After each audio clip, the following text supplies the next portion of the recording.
Hey guys, so we're gonna start on the blackberries here. I'm watching TV while I'm doing this because I thought I would just chill out and relax. So there's been a little bit of change. I'm no longer doing the Amazon affiliate stuff, so my links are no longer associated with any type of commissions. The reason for the change is because I mainly do product promoting and product reviews, and it conflicts with that. So small businesses, art suppliers, etc., they send me stuff through a program that I do, and they do it for an unbiased opinion, which means an unpaid opinion. And it's supposed to be done kind of anonymously. And in doing so, I don't receive payment, but the product is given to me for free. And what they want is for me to give a review that's not posted on Amazon, but in turn, they want a video or a written review done on the item, whether the item is released for sales or going to be released for sales. So sometimes they just want a written correspondence. Other times they want me to do a video release for the public to see what's upcoming, etc., etc. Anyways, long story short, it was a conflicting thing. So I chose to stop doing the Amazon affiliate thing and stick with the product thing because it's more fun. And then when I get products, sometimes I get extra stuff and I get to give that stuff away in giveaways or to my viewers for free and random drawings. So I prefer to do that. So the links that I provide will either be direct links to Amazon, which means I don't earn any money. So yay, that's good. But if I do provide a link and it takes you to Coloring with Claire's Amazon site, yay. I did that on purpose. That means that I'm giving Claire permission to take credit for any purchases, which Claire is freaking fabulous. I love her. She's like my sister across the pond in the UK. She provides me with fabulous charts. So in turn, I throw everything at her that she helps me with things. I help her with things.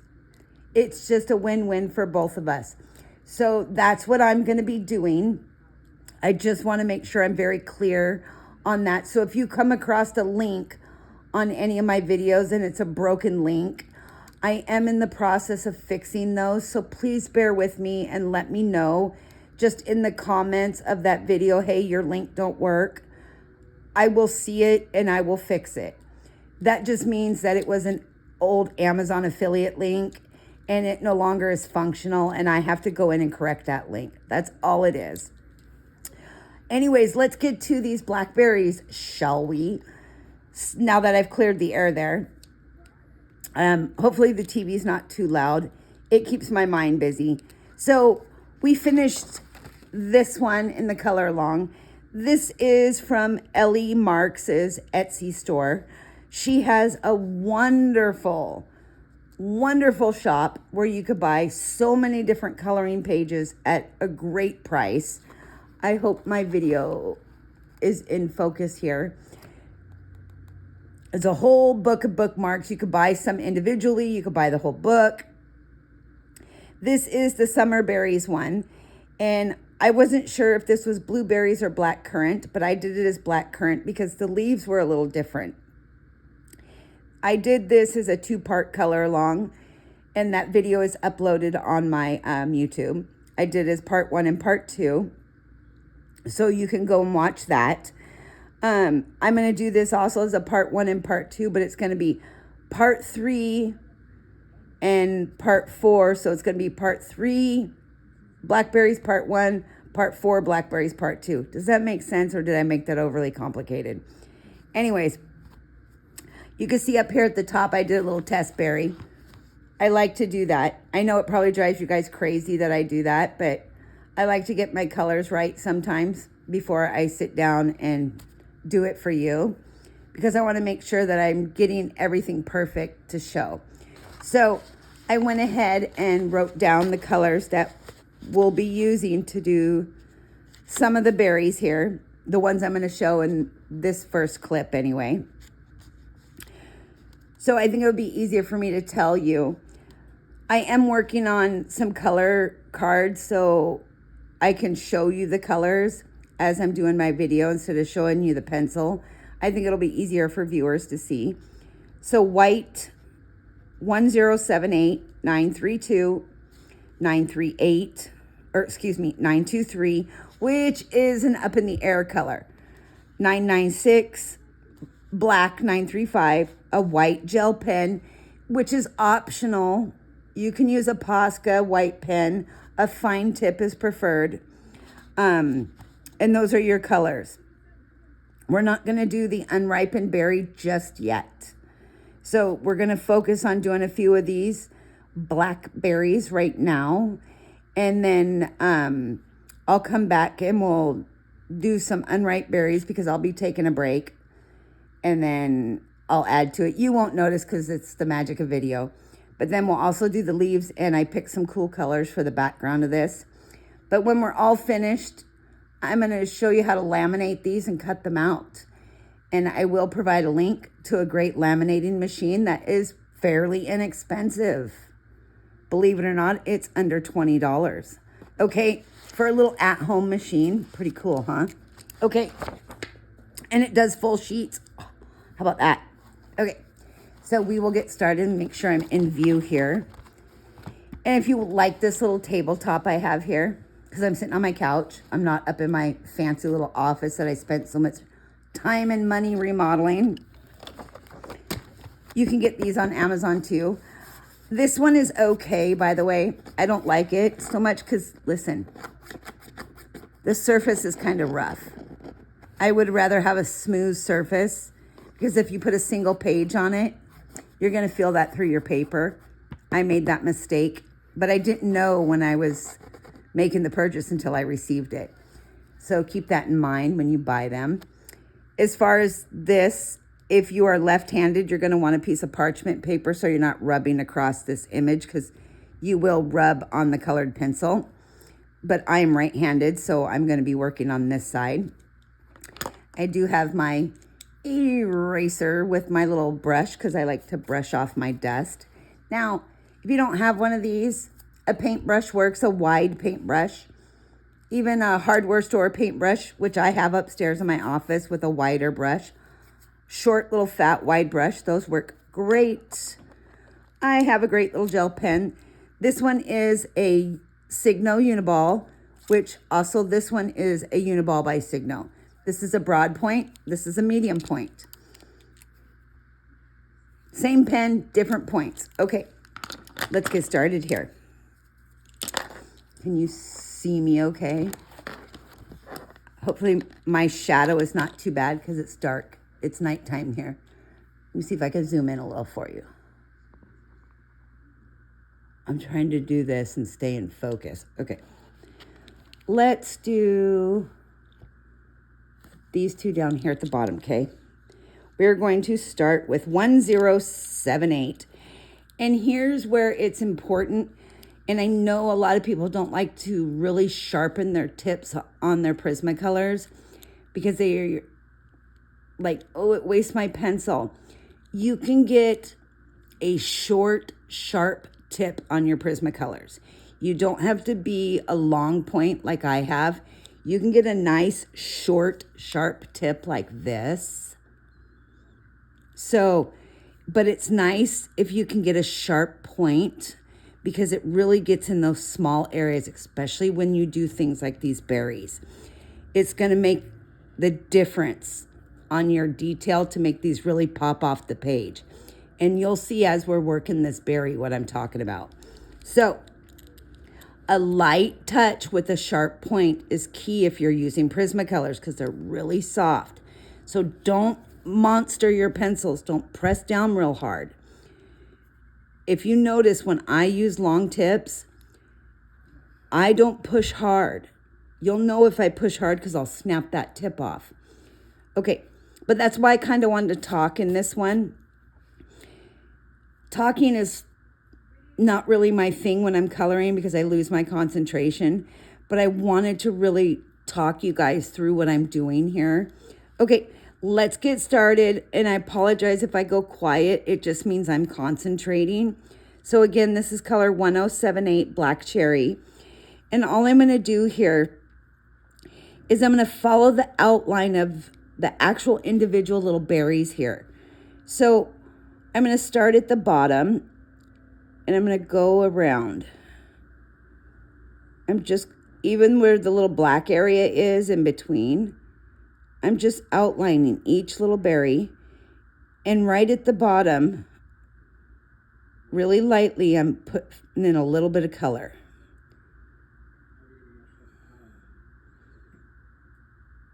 Can you see that okay? Where I did that? Can I? You know you can zoom in too by pinching and squeezing on your YouTube videos. And I put that video also in my videos. It's a how-to. It's not one I created, but I shared it to my videos so that you guys can watch it and learn how to zoom in and out while watching YouTube videos. I think it'll help everybody when they're watching color alongs. So many people didn't know you could do that. They get mad at me and they say, I can't see what you're doing. You can zoom in just like you would if you're zooming in and out of a photo. Anyways, okay, I try to keep my fat little fingers out of your view. So again, while you're doing this, I want you to imagine where your light's hitting this berry. The purpose of that is where your light's going to hit it is where your reflection is going to be. So I imagine my sun in my upper right-hand corner. So when the light's coming down, I think my sun's going to hit the high points right about the upper right-hand corner of that berry. So I'm going to put that little bit of color just to the bottom left, kind of at an angle. I'm not filling in the whole berry, but I am putting a little bit of that 1078 lightly around the base as I'm going around outlining each individual berry. And I'm going over it a couple times. So outline it a couple times and then lightly circle in a little bit of color.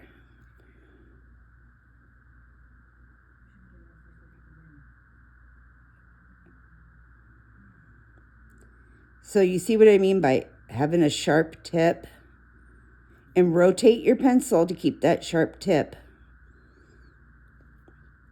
And just do that for each little berry.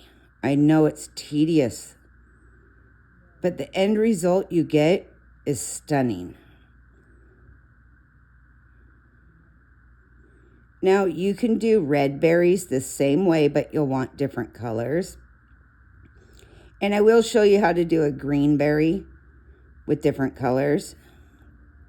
We'll do 2 of those because I've got 1/2 down here. So maybe I'll do like a semi green and purple berry. But I'll do this one green. So maybe I'll do this one green and this one like a greenish purple. Or no, this one a greenish purple. Yeah, okay. Okay, back to what we were doing. Okay, so again, I'm just going to go around each one, putting that 1078, paying close attention to where I want white, if I'm putting white on that berry. And you don't have to have a white spot on each one. Some of the smaller ones may be just blocked enough where you don't have to have a light spot. And I know people always say, oh my gosh, I don't know where to put my shading or my uplights. I always say, if something is touching another object, usually you could put shading there. Whether it's dark or light shading, that just comes over time as you get used to how much shading. The more something's touching or overlapping, the more shading. And shading is usually underneath. So if my arm is on top of the table, the part of my arm, so if my arm's like this on the table, so if you can see, if my arm's sitting like this on the table, the part of my arm down here is going to have the most shading, right? So you can even see the shadow. So all this down here will be shaded darker because the light is hitting mainly on the top. So I'll have some light shading here, but the darker shading is going to be here all the way out. You can see it. And then it starts to get light again. So it works the same in coloring when you're creating light and dark effects. Wherever there's a heavier item overlapping, you're going to have more shading. And wherever something's more exposed, you're going to have more light. And you know, it's funny. I've said it before. I can't draw for beans. I do understand lighting and coloring and color theory. I'm a colorist. I am not an artist, like sketch artist. I do needlepoint. Now, some of you have seen some of my needlepoint. Not to toot my own horn, but I'm really good. But I have a bad shoulder, so I haven't done that in a long time. I can crochet, but I'm not very good. My friend Amy is, oh my gosh, she should be a professional. She's that good.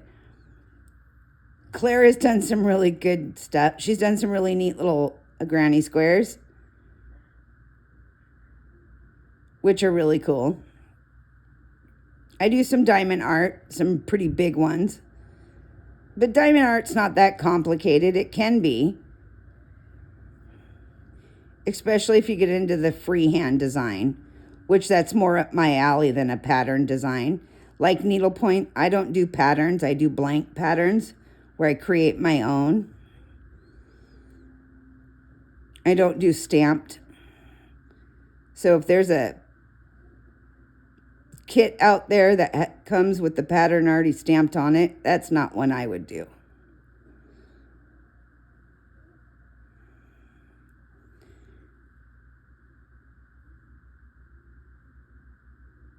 But drawing, nah. I am just no good at it. I've tried, I'm just, nah. It's not really my thing. I know a lot of people say, oh, you just have to apply yourself. Anyone can draw. Look, I'll be 50 this year. I've tried for almost 50 years. Trust me, I've applied myself. It is not my cup of tea. I don't want to apply myself anymore. I don't draw. Give me a picture, I'll color it. Okay, now you can see what we've done here is I've gone around a lot of these berries with that dark color 1078, and you got these little tiny ones on the outside. So I'm just going to go around the edge of them really quickly. I didn't fill them in, I just kind of left them as is. I'm going to finish this little top portion here.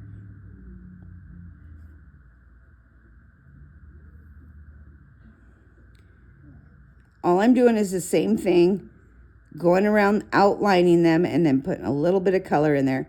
And I probably should have told you this. I didn't, but it doesn't matter because we're going to do it anyway. We're going to repeat the step. But I like to fill each individual little berry in with my white pencil before I apply the purple. And there is a reason for that. You get a really good blend when you're mixing. I know it sounds goofy, but you really do, especially on these berries. And we'll do it on the next berry, so don't stress on that. I did it before the video. I know, I'm sorry. I'm a cheater. I skipped a step on you. But we'll do it on the next one. It'll still come out just fine. I promise. Because we're going to do the white. Anyway, we're going to do it. the white gets done a couple times here. So, okay. So now that you've done that, your next color is going to be 932, which is your violet. Okay. So all you're going to do with your violet is you're going to go over the 178. You're not going to fill in that white spot, but you are going to go over 1078. So repeat what you just did, blending with that 1078. So watch what I do here. I'll do kind of a center one for you. I'm going to go over 1078. I'm outlining it. And then I'm just kind of mixing that darker color with this 1078. I'm just blending a little bit, and I'm still leaving that spot of white in the center there.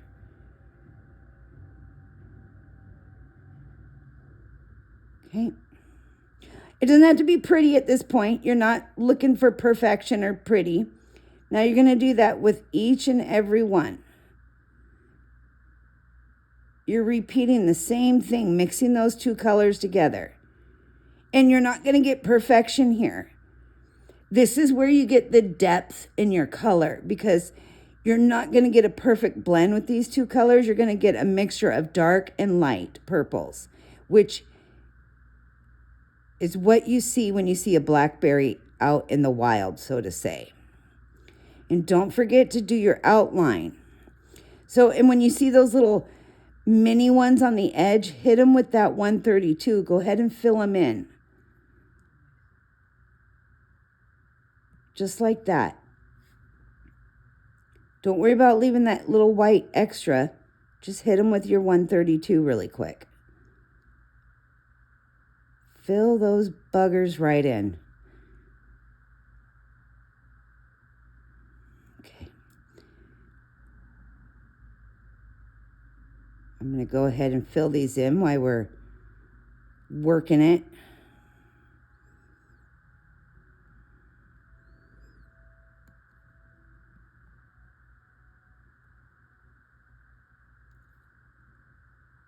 Again, it just takes practice.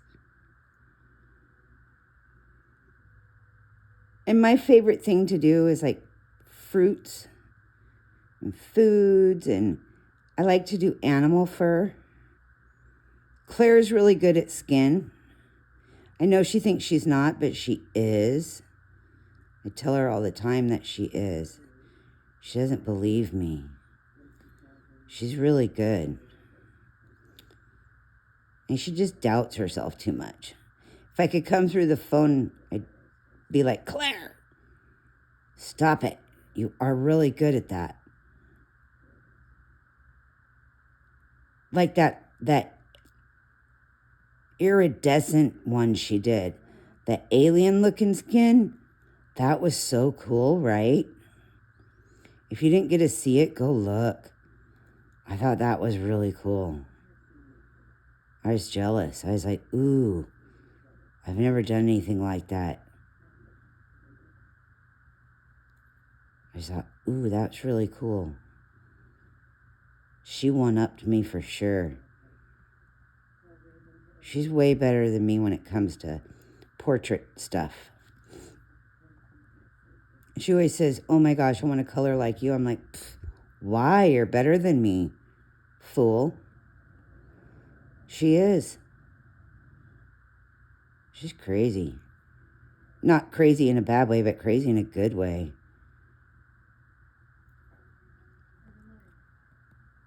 And that's the other thing. I get really upset when people think, oh my gosh, I don't want to share my pictures because I can't color like you. You don't have to color like me. Color like you. Color because you want to. Color because it makes you feel good. Color because you enjoy it. You don't have to color like I do. You don't have to color like anybody else does. You don't do it for what other people think. You do it for you. That's the bottom line. Doesn't matter what other people think. I like what everybody does. Okay, so there you go. All I did was repeat what we did with the original color 1078. Now I'm going to take my white. I've always said, don't use your white pencil as a blending pencil. The reason why is it dulls your colors out. If that's what you want to do, then by all means, use your white pencil. Here is an exception to the rule where you want to use your white to blend that color. This is where you want to do it. And you're going to find out really quick why. So here we go. We are going to use that white and go ahead. You're not going to blend all the way to the edge, but you're going to mix. You're going to go right in the center, and you're just going to mix those colors. Stay inside your individual berry. Start with where you had that white spot you left and work your way out, but don't go to your outside edge. Leave that black dark line there. See how I've done that?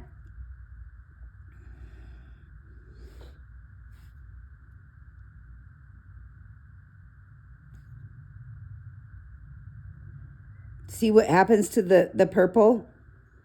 It changes altogether the color and the look of the texture of the berry. So like I said, there's exceptions to when it's okay to use your white to mix color. Here is a good example of when it's acceptable, because you want to mix it and dull that color down. We want to mute it. We want to tone it down, lighten it up, and change the overall look. Otherwise, white just tones and fades out your bright colors. It's not a good idea to use white as a blender. It's a bad idea. Although a lot of new colorists, they do it. I highly recommend, if you're starting out as a colorist and you're learning colored pencil technique, try not to do that. Get yourself a blending pencil. Prismacolor makes a blending pencil, but it's very hard. It's more of a blending stump. It's a very fibrous pencil. It's not very user-friendly for beginners. I like the wax ones, the clear wax. And Derwent makes a really good one.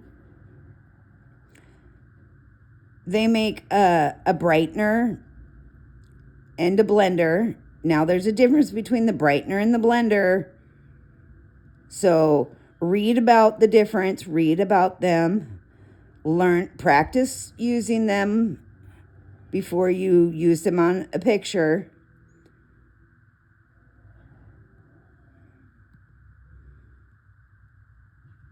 Because they do two very different things. The brightener doesn't necessarily blend, it brightens your colors. I know it says blender bright, but it's not really a blender. So keep that in mind. Don't let the name fool you. Okay, very cool. Okay, see what we did there? How cool is this? See how it just changed everything? So there's always exceptions to where it's okay to dull out that color. Now, what we're going to do is we are going to grab that $9.96, which is the black grape. Okay, $9.96. Now, we're going to come in here with $9.96 and a light hand. We're going to go around and we're going to fill in 3/4 of that inside white color with a light hand with that purple. I'm going to do a couple here and then I'm going to move my hand so you can see what I've done.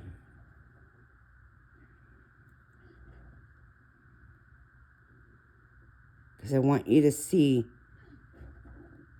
what it looks like.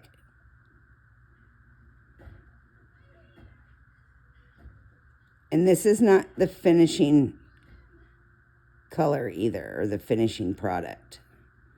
We got a couple steps left even after this.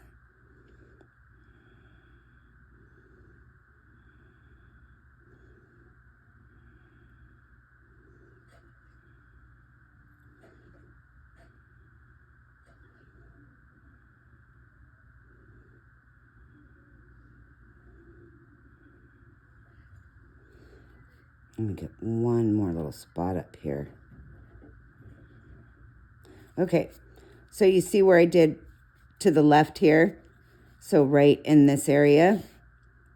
Can you see that versus what it looks like to the right with the 996? So you're going to want to do all your little berries, keeping that little white highlight there. So don't fill in your little white highlight. Keep that there.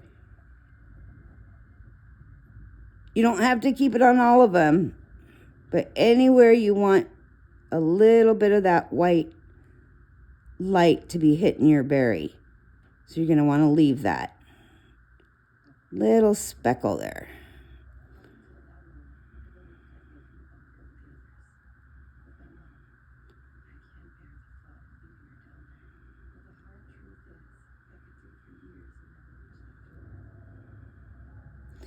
So I'm going to go in here. And if you're all curious what I'm watching on TV, I've watched it a couple of times, but I'm watching that series, The 100. It's pretty good. Sci-fi.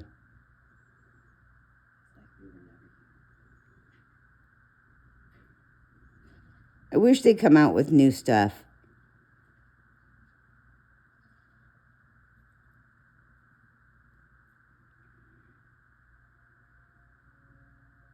Hasn't been a really good series out since Game of Thrones.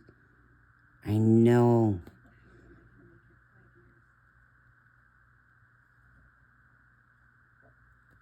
The new spin-off from that's pretty good, but why is it taking so long for them to come out with the new season? Drives me nuts when they do that. It's like, come on already. Don't they do it just to make us mad, right?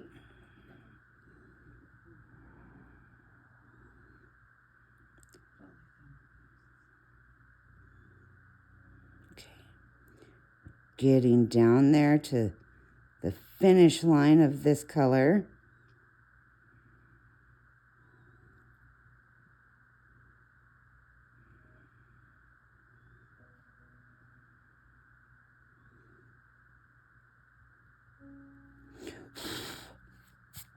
Okay, so I have finished with my 996. Now, I'm going to take my 923 because it looks a little dark to me. Now, you don't have to do this. I'm just going to put a couple little spots of 923.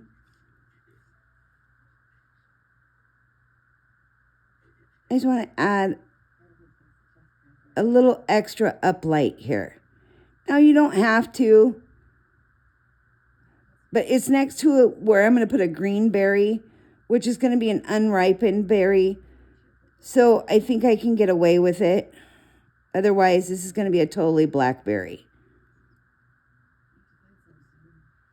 And I'm just going to do a couple little spots.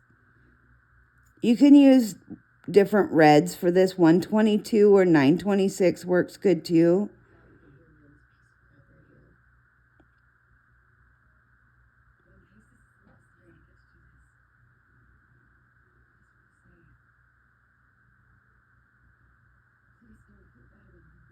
Okay, that's good enough. Now, I'm going to take my black.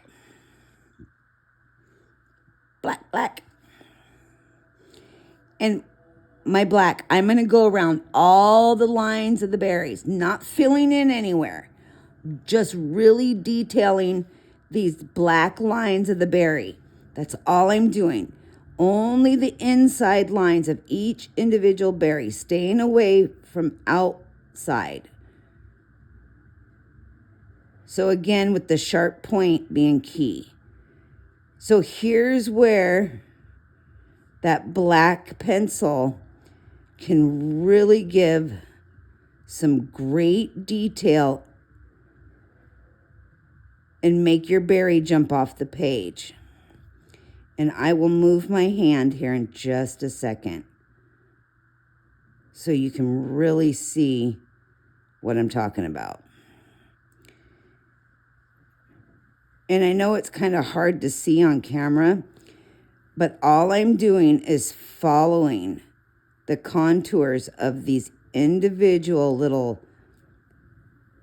berry, I don't know what you call them, little individual bubbles on the berry, right? The little fruit bubbles, little juicy bubbles on the berry. And I'm not going out on the outer edge. I'm just doing in between, staying away from the outside.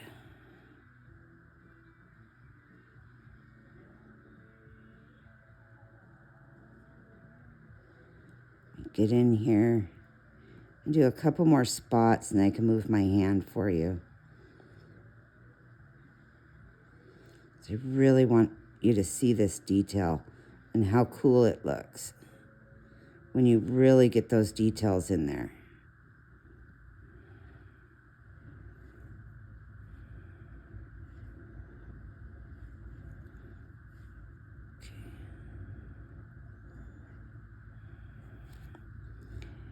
And if you need to, you can always come back in with your other colors, but usually once I get this black going, then I can add my white gel pen and I can see where I'm at. Because this black is what really shapes it.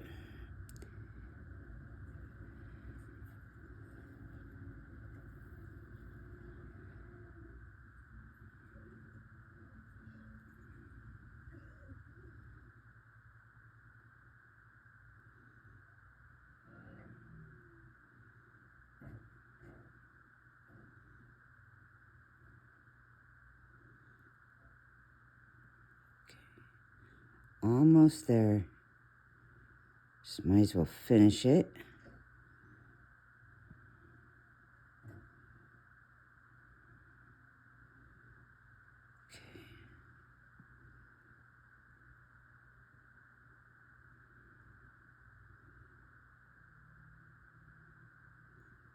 Okay. Oh, a couple more.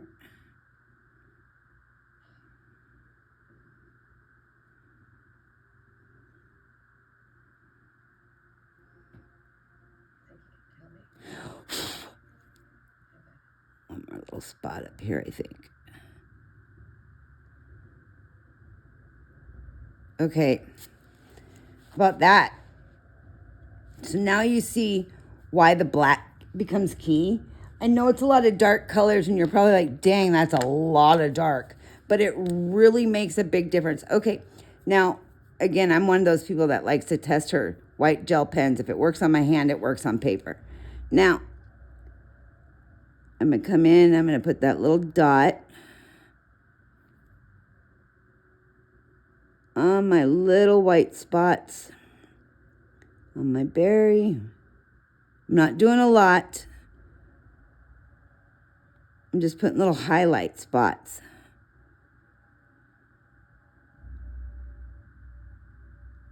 And if you need to tap it down, tap it down. Just don't double tap because it's wet. And if you double tap, then you're double tapping it right back onto your paper and you're not always going to get the same spot twice.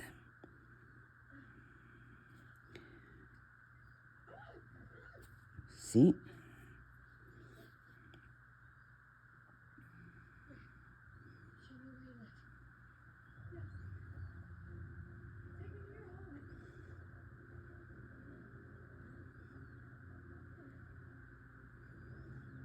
And don't worry if you get a big blob somewhere. Just let it dry. Don't try to wipe it off. Let it dry. You can fix it. People always panic and then they're like, oh my God, I screwed it up. And they try to fix it and then they just make a huge mess. Just let it dry really quick. Because I'll show you how to fix it because I just did it. It's okay if you do it. I do it all the time. Happens. Crap happens, I always say. Yep, see, it dried. So if you do that, just take your white pencil really quick and just go around it because it comes right off. If it's dry, it'll peel right off the paper. Not a big deal, not end of world. If you do this on a dark color, use your dark colored pencil and it'll come right off. Just patience is what's important. So, where is my violet? Violet, baby.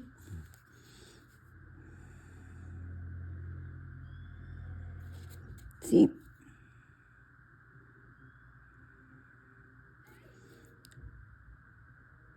A little bit of that lighter purple in here.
Okay.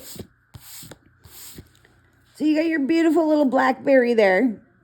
Now, if you notice, it might be too many white spots. So like I said, you could always remove them. Just go right over it with your purple.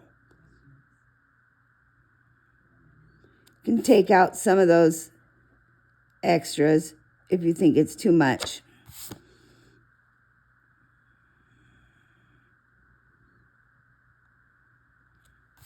Comes right off.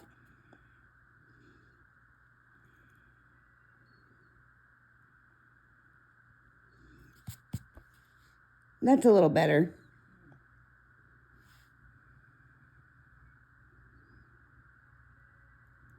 And then, because you don't want a big white spot on there, because it's a little berry. Too much is too much. Then you can go in and make adjustments and really make it look like it's coming off the page. Okay, so now I'm going to take that this little tip here, my angel pen. Okay, now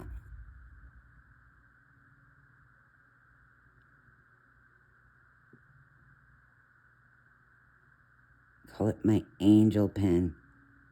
It's really hard to find gel pen. It's got a great tip.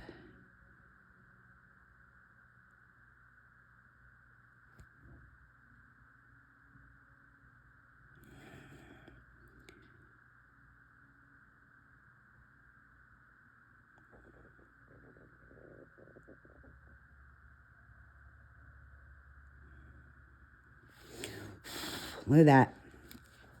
There you go. This is pretty cool, huh? It's a really easy way to do your blackberries, your red berries, green berries, orange berries, yellow berries, like salmon berries. I don't know how many people know what salmon berries are. I'm from the Pacific Northwest, so I grew up eating them. They're an orange or yellow berry, and they're really sweet. They grow wild. They're really good. The bears love them, so you have to be really careful.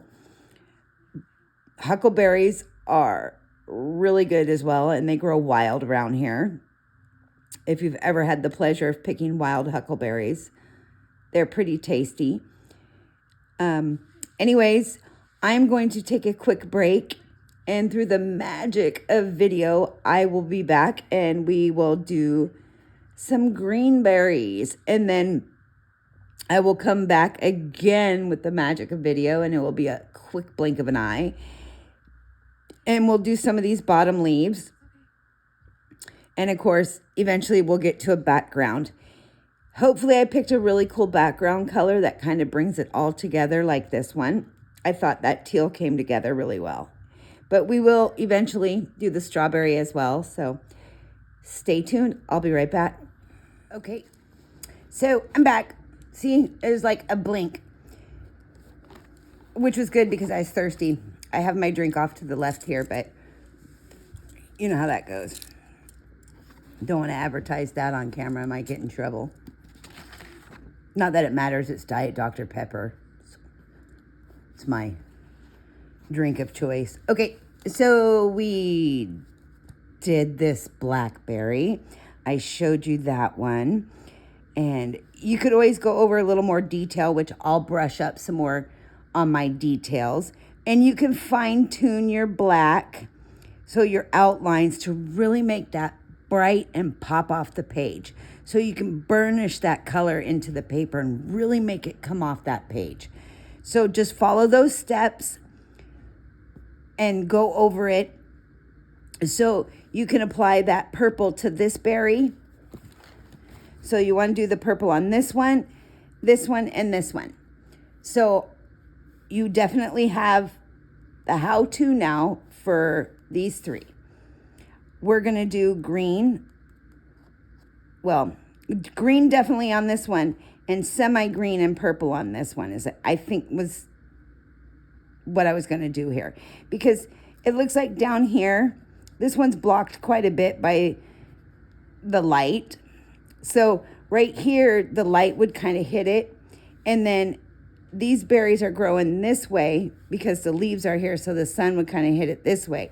So I'm thinking, because the sun's not quite hitting under here, that could just be a little bit of green underneath there still.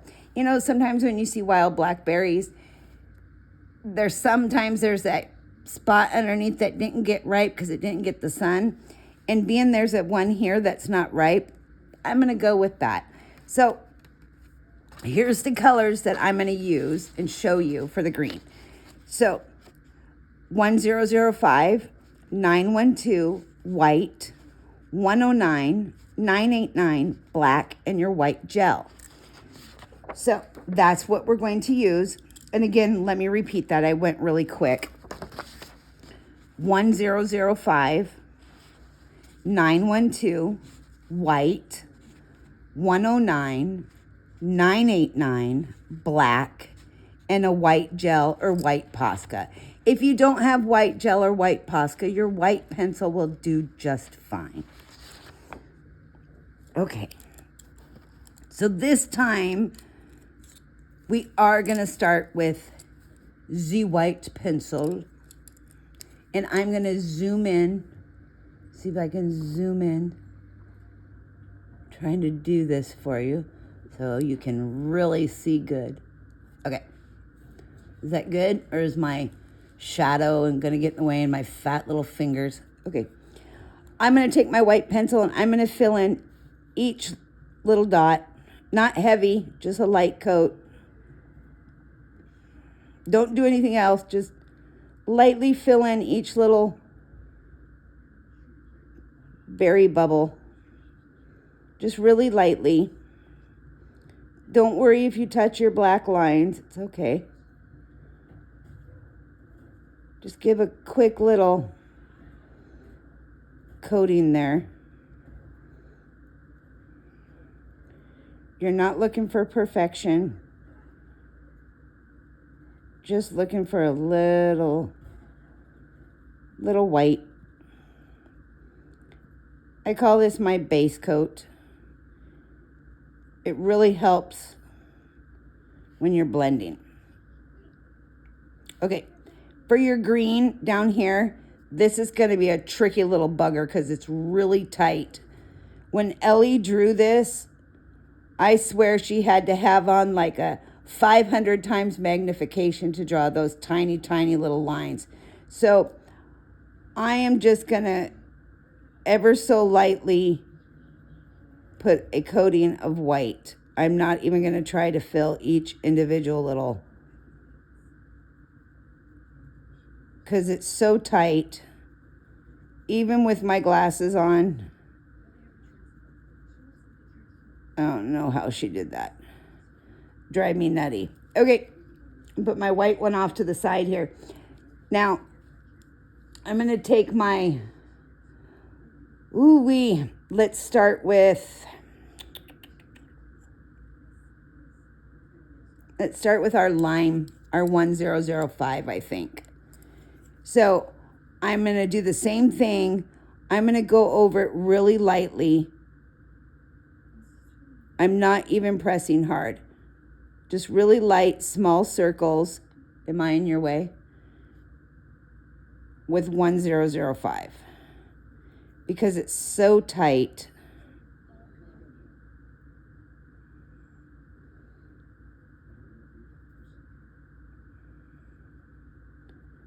I'm just going to put a layer,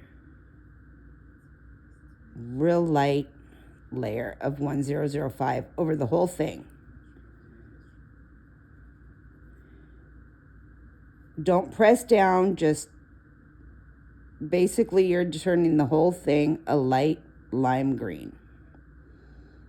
That's all you're doing. You're not burnishing, you're just lightly covering the whole berry. It doesn't have to be even, just a light coat. Okay, now go up here to your big berry because you filled all that in with white. Just down here at the bottom, we're going to do a few little circles. All I'm doing is filling in a few of these bubbles over that white. I'm not even worried about leaving a white space right now. I'm just going to fill in a few bubbles with this lime green.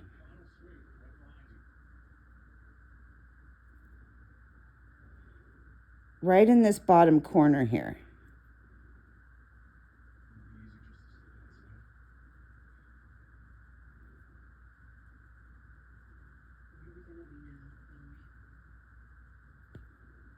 And again, I'm not pressing hard.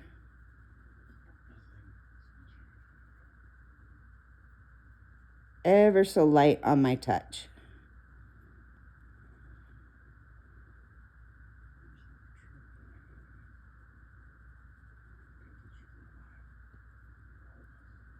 Okay, that's all I did, just a few little spots. Okay, I'm just going to set my green off to the side now. I'm going to grab my 109. You can see my 109 is getting down there, so I have my backup. So I'm going to use my shorty.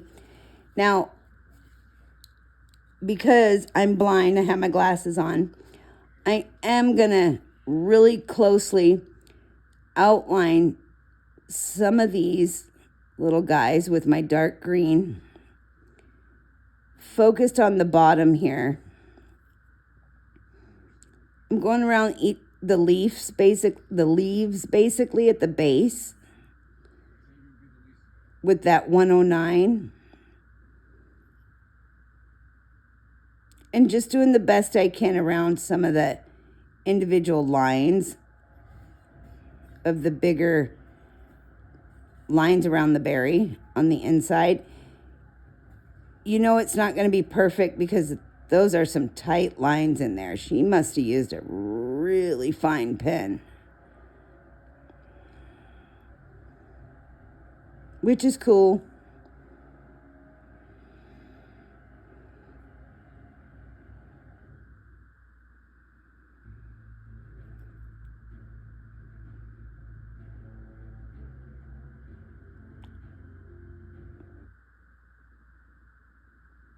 But could you imagine drawing that? Oh my gosh, I'd be cross-eyed.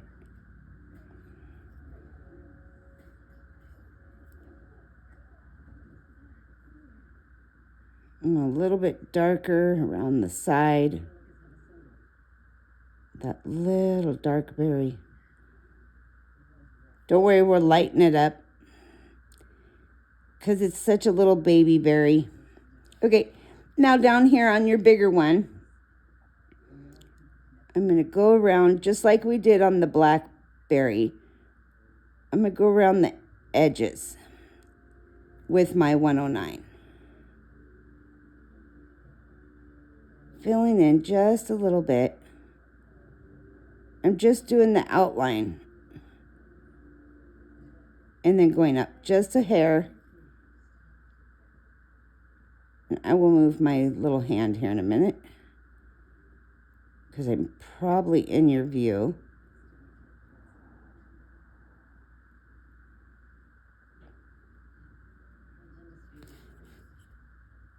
See if I can move off to the side here so you can see better. You can see what I'm doing there.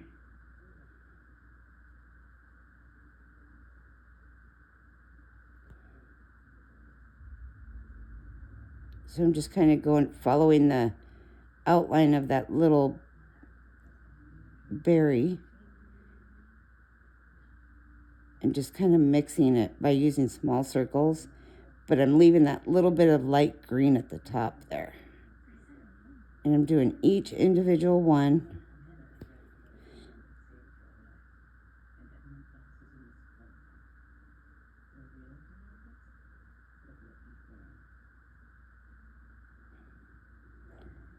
You'll notice I'm not leaving the lime green exposed on every individual one, just certain ones.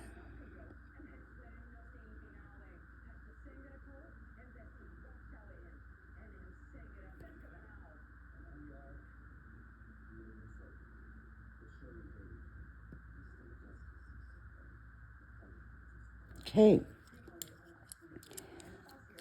Now you're going to take your apple green and you're going to go over what you just did.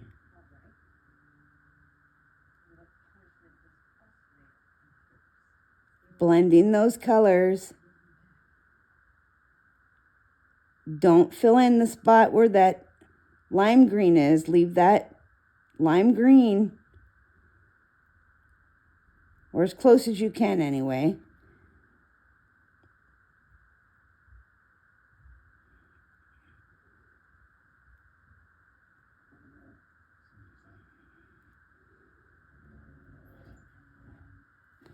Over here, you're just going to go around the bottom. The bottom edge here. Just around the side. Just where it touches the leaves. You're not going to put this apple green in the center or around the top. Just the edges and the sides. You want to leave the center more of a brighter color. And that's what we are going to do. Okay, now we're going to take our 989 and right at the top we're going to start blending that 989 to make that bright. So we're kind of not going to the bottom here, but kind of off center here a little bit. With a light touch, you're just kind of mixing those small circles. I'm going back up towards the top.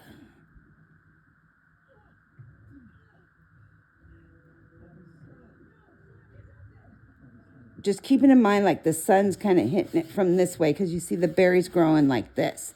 So you got to imagine the light's coming in this way. If the berry's growing towards the light, so you would think that the brighter part of the berry is going to be here.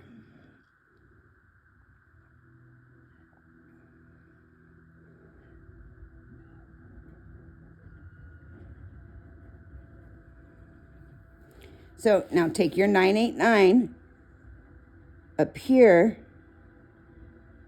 and go around from the top down. And blend those colors. And the reason you want to do it from the top down is because you don't want to drag your dark color up into your light color. You want to drag your light color down to your dark.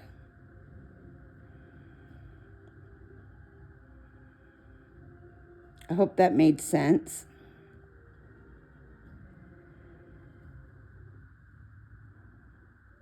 When you're working with, when you're going from dark to light, if you want to drag your dark colors up to your light, then you work from dark to light. When you want to drag your light colors down to your dark, you work from light to dark. So you start blending from top to bottom or bottom to top, depending on what outcome you want.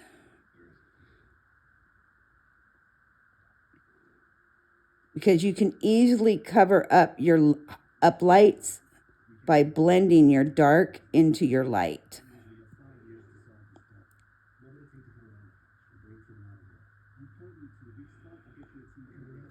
Okay, so now we've got that. Now I'm going to take my dark green again, and I'm just going to go around my lines really quick down here. I'm not doing anything. I'm just going around my base.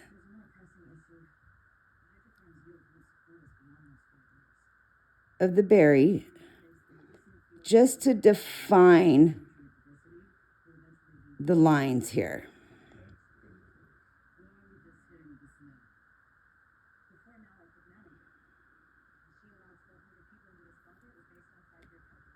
Okay. There we go. So you can see how it's individualized now. It kind of makes it two-dimensional. Over here, that's a really tight berry. So again, I'm going to go around the edge, defining the edge of the berry from the leaf. And you're really going to make it stand out when you color the leaves. That's where you're going to get this to really pop off the page. So because it's going to be really hard to see each individual, I guess, little fruit section, I'm just going to make little arches as close as I can to the actual drawing that Ellie has with my green. It is not going to be perfect in line with hers, but I'm going to try. Just do the best you can.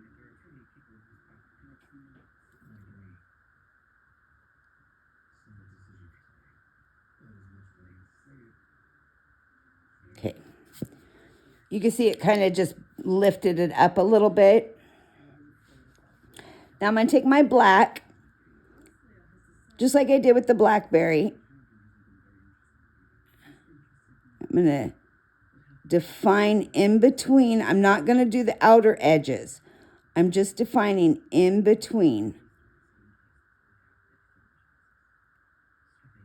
Anywhere the berries touch.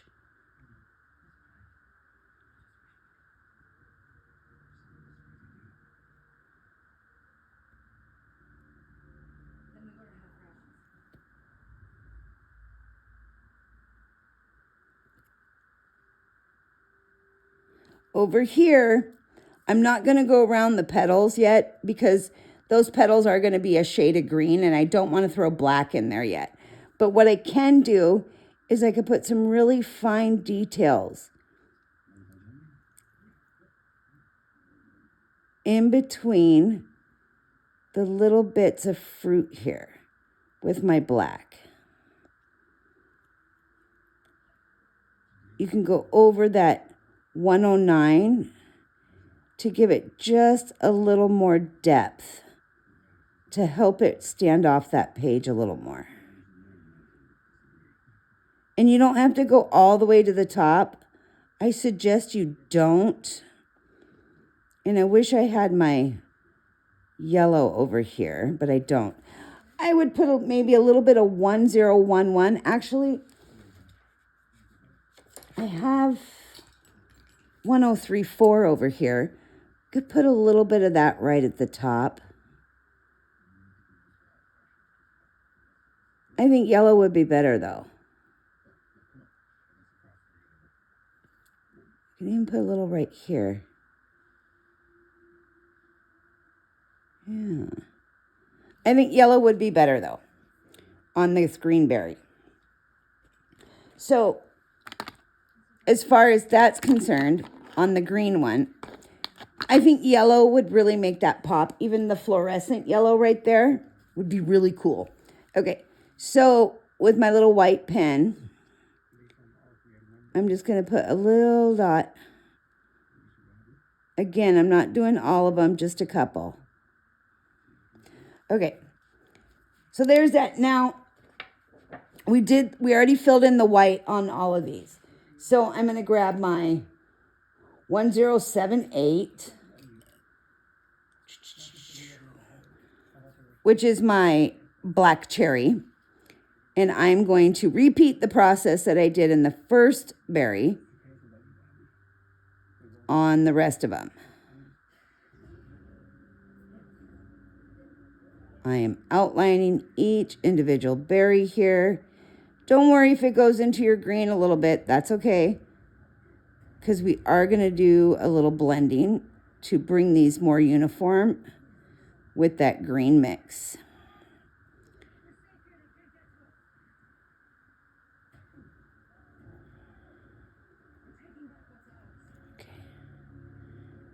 Okay.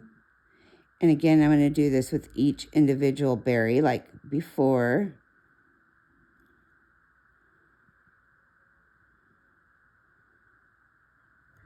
And now you notice when you do this with the white underneath how it feels different. I'm sorry I forgot to tell you that on the first one.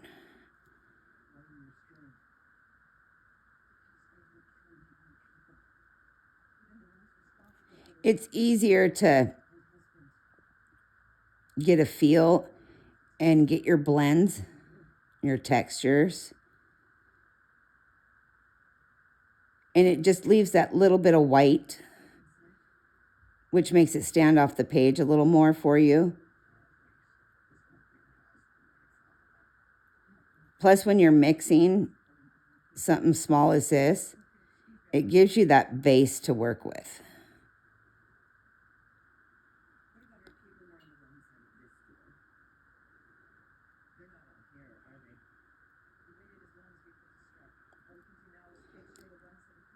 I use a lot of light colors as a base when I'm working, especially because you can erase Prismacolors a lot easier if you lay down a base first.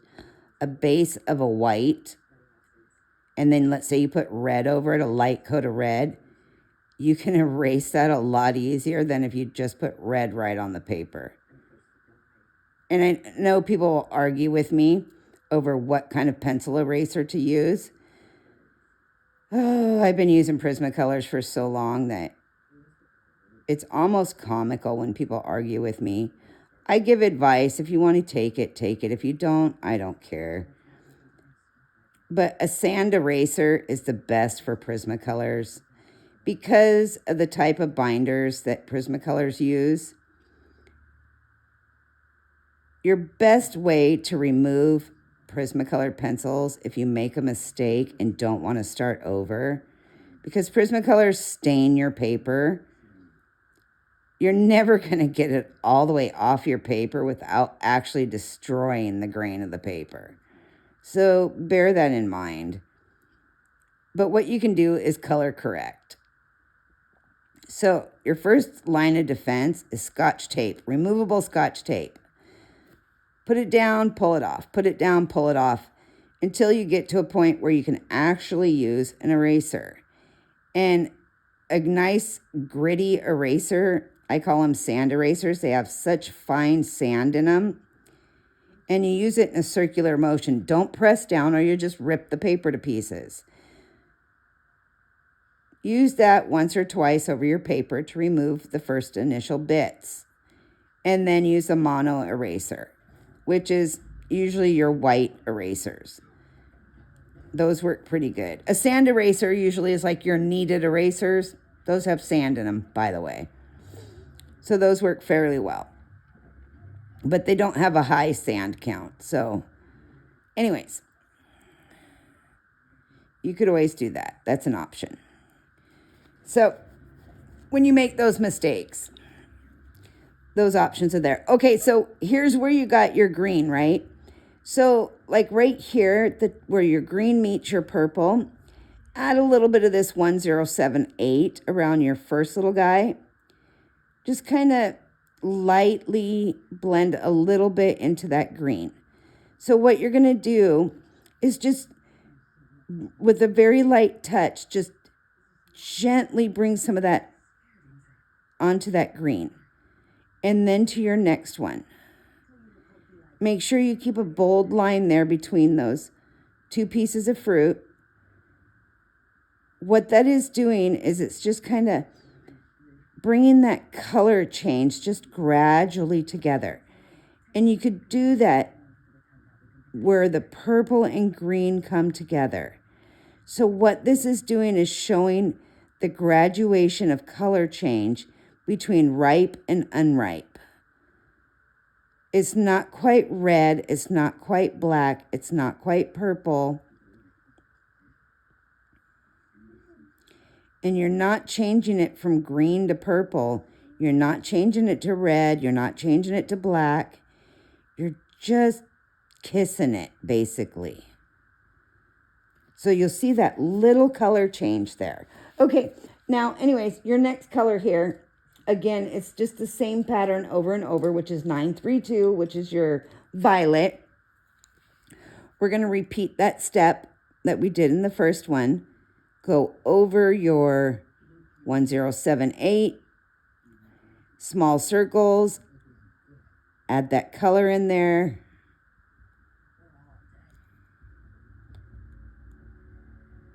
Don't forget to leave the little bit of white where you want that white.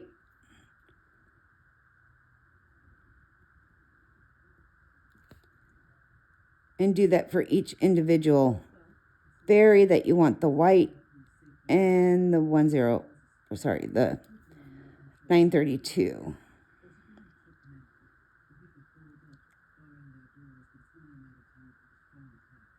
Again, this outer one, I'm not going to put any white on, so I went ahead and filled it in.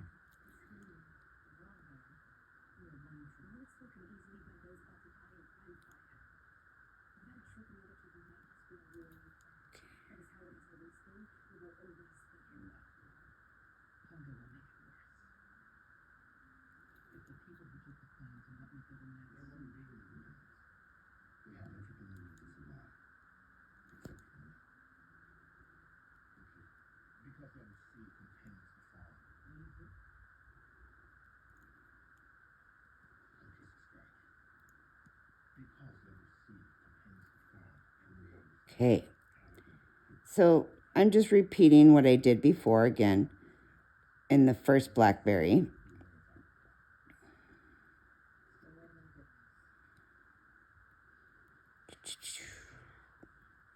Mixing those colors up pretty good. Keeping my lines not perfect, but I'm leaving that nice little white spot there on some of them. Some of them I filled in because it matters none. I don't need to leave that little white bit on every single one.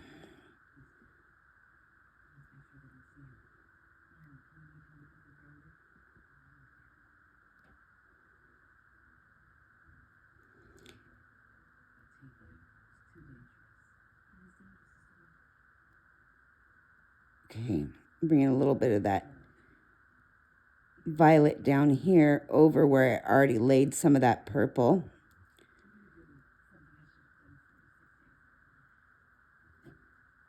It just gives it that nice blended, even like it's supposed to naturally look. Okay, nifty, nifty. Now I'm going to grab my, let's see. 996, right? Do you want to do that? No, let's do white again first. Yeah, let's do white first. Okay, white, and we're going to blend. White, white. We're going to do white. And we're mixing. This is the part that I like, because then I really get to see where I need to add more color to really make it stand out.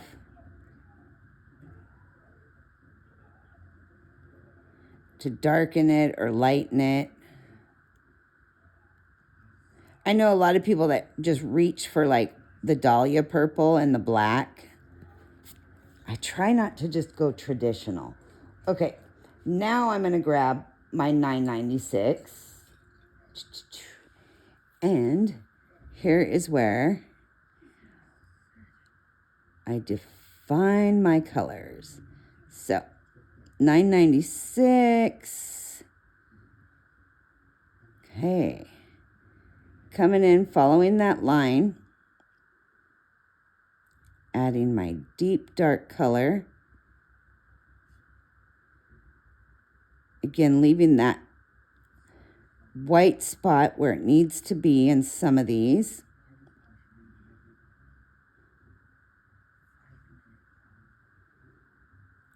I think it just looks so cool when it finally all comes together. Because at first it almost looks like, what a mess. But then when you really start adding those details, it's like, wow. That's why I tell people, don't quit on a picture just yet. Prismacolor pencils are so unique. They're designed to really mix and blend. And as long as you haven't burned that color into the paper, you can really color correct. There's a lot you can do as long as you haven't burnished your paper. That's why it's critical to learn light hand technique. The lighter the touch, the more layers you can get and the more blends you can get. You'll be thankful in the end. And the less breakage you will have. Prismacolors is all about technique. And I hear these horror stories about Prismacolor pencils. And everybody, a lot of you that follow me, you probably saw that post I recently put out about Prismacolors. I had to do it. I just get so frustrated. People, they keep telling me, or I see these reviews. I bought Prismacolor pencils from Walmart. They were on sale for $80 for the 150 count set. And I'm like, who's the seller? And they tell me, and I'm like, well, those weren't sold by Walmart. That's a third-party seller. Why'd you buy them from them? Well, they were cheap. I'm like, well, you get what you pay for. Just, people don't understand, like, Walmart has third-party sellers just like Amazon. And just like a lot of companies, manufacturers, just like stores, when stores make stuff, crap happens, right? Things get misprinted, sewn funny. Birthday cakes, they decorate a birthday cake and a name gets spelled wrong. So what do they do with it? They sell it for half off due to a spelling error. People buy it for cheap and they eat it because it tastes good. It's cake. Or they buy a shirt because it's got a seam sewn funny or something and it's brand name. Nobody cares. Nobody notices. So that works the same with art supplies, colored pencils, whether they're brand name or not. The company quality control checks this stuff at the plant, at manufacturing.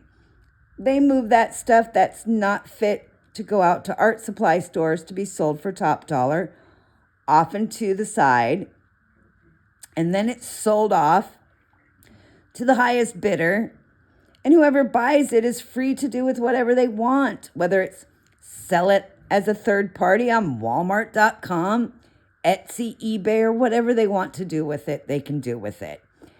And a lot of times that's what they do with it. And then people go on there and buy it and they think they got a screaming deal from Walmart. Well, they didn't buy it from Walmart. They bought it from a third-party seller and thought they got a great deal when in fact, they got a rejected product that was already rejected by the company once. And then they're mad at the company and they're screaming, oh, their quality control sucks.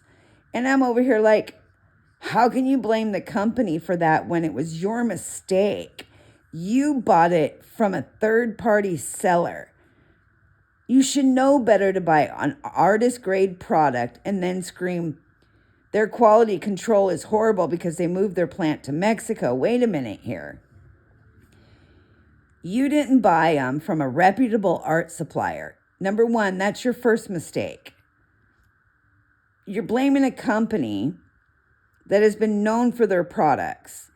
First off, there's always problems anytime manufacturing is moved. And I'm going to tell you something. I love it when I hear this. Oh, manufacturing was so much better before they moved the plant to Mexico. Let me tell y'all something. Did you know that they have been producing and manufacturing Prismacolor pencils in Mexico since 2010? So they didn't just start manufacturing the pencils in Mexico. So this move that happened a couple years ago has been going on since 2010. I hate to burst everybody's bubble on that, but there you go. You guys just need to stop buying your colored pencils from third-party sellers and buy them from an actual licensed art supply store. Amazon does sell them, and they are licensed art supplier. They do go on sale. Now, granted, there was a run or two for a while there when the USA manufacturer that was providing for the USA sales stopped providing, and everything we were getting in the USA was coming from Mexico. I don't know what went amiss there for about 6 months to a year, but there was some quality control issues during that time. I had bought some open stock that was really bad. I don't know what was going on, but I will come clean on that. I've seen it myself, and that was a big issue. I had seen the split barrels, but those were all stamped made in USA. Not one of them was stamped made in Mexico. So there's that. Every single pencil I got that was stamped made in Mexico never seemed to have an issue. I'm just throwing it out there. Not saying that it didn't exist. It's just little things I've noticed. So you can't complain if you bought your product cheaply, very cheaply, and from a third party. I just want to make that very clear. Now, if you bought your product from a reputable art supplier or a reputable art supply store, take your product back to them, show them what's wrong with it. They will gladly refund you or give you a new product. No questions asked. Most of the time, these third-party sellers will not refund you. And there is a disclaimer that says products are as is, no refunds. That's how you know it's not a good product. Anyways, you get what you pay for. Keep that in mind. I've bought cheap Prismacolor pencils. I've received them. All the tips are broken. But I knew what I was getting into before I bought them. Did I complain? No, I just sharpen them and they're fine. Anyways, okay, back to this. get me going on a rant. I get myself going on a rant. So we left off, we did 996. So now I'm going to go with 935. Nope. Yes, black, 935. Okay, so I'm going to outline what I did with the berry here with my black. Anyways, sorry, I didn't mean to go on a tangent there about the Prismacolors. It's just I've been using these pencils for a very long time. And I have friends that work for the company. Some of you know this, some of you don't. And I've been dealing with the product for a long time. And I love their product. Through the ups and downs that the company has had. And I can always tell when somebody has knowledge about the pencils and somebody doesn't. And it does get disheartening when somebody starts trash talking. When they think they know or they try to sound like they know, but you can completely tell that they are clueless. And they get mad because they got one bad pencil, or they say, oh my God, I got fake Prismacolors. It's like, no, you didn't. You got made in USA versus made in Mexico. That's all it is. You got a 2010 box versus a 2024 box. And there's still some older sets out there. Or they'll say, oh, the artwork on the box is different. Well, yeah, it varies. The artwork is not the same on every set that you get. It's different. Depends. And a lot of people don't even know that depending on the country of origin, Prismacolors are different. Did you know they even print them in different languages? Just saying. I have pencils that have Spanish on them. I have pencils that have French on them. I have pencils that are older than me. Well, that's pretty old. So, a lot of people don't know that they have a whole entire metallic line of Prismacolor pencils in the junior set. And those are all printed in Spanish. Okay.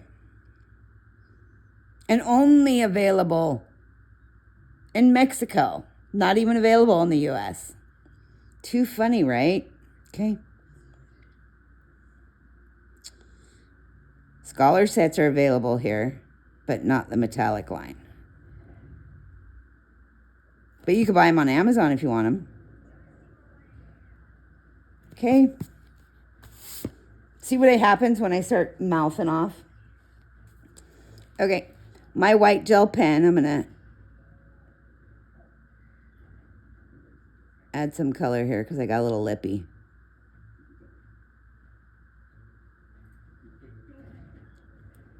Because I got a little lippy, I smeared my color. Because I used my hand like a no-no.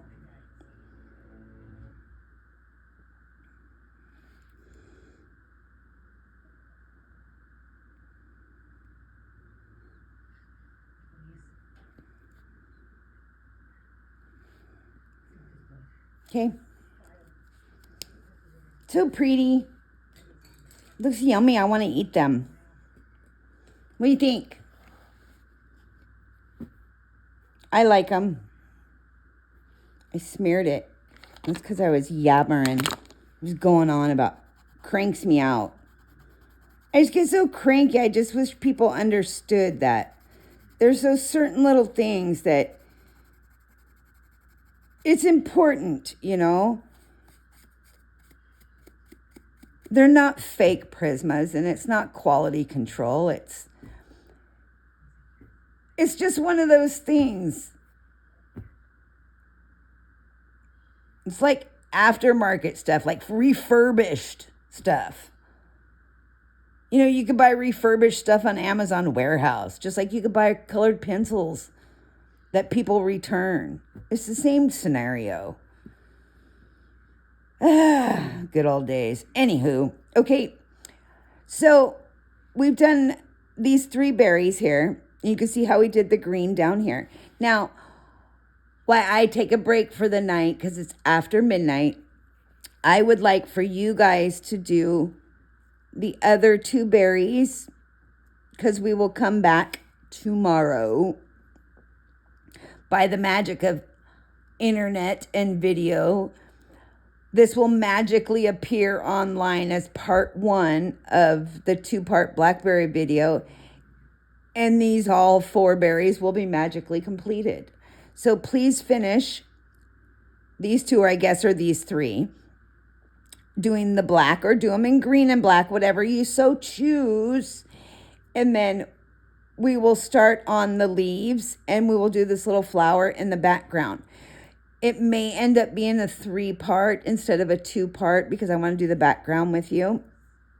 But the leaves are a little detailed, but it will be fun, and I promise it will be a great leaf to do with me, especially on these blackberries. And we are going to get into doing the little detail and stems on these leaves. So it might definitely be a 3-part video. And I promise I won't ramble on about nonsense when we're doing the leaves. Okay, you guys, have a great evening, and more to come on this one. Thank you. Talk to you later.